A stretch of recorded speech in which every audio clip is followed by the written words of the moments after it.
خربزه یه بره بازار بیا. هی پسر یه دونه از این خربزات به ما بده. آقا کابل هم نداره 200 تومن. خربزات هم که له هم به درد خودت میخوره. ای خدا این از بازار اون از پای مادرم. آقا این همه درد واسم زیادی نیست.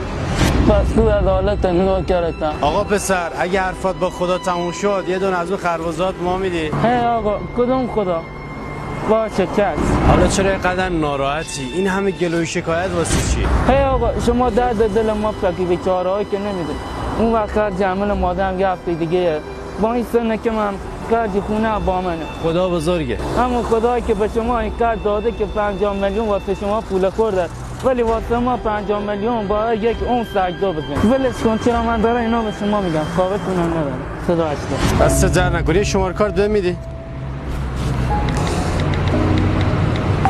بفرمایید. دمت گرم. هی آقا فکر کنه اشتباه واریزگری خیلیه. نه اتفاقا خیلی درسته به جا واریز کردن. این همون عدالت خداست که منو رسون تا به تو کمک کنم. آخه نداره. من با خدا معامله کردم. از کسی هم نپرس خوشبختی کجاست. تو بازی تو کن. نویسنده خداست.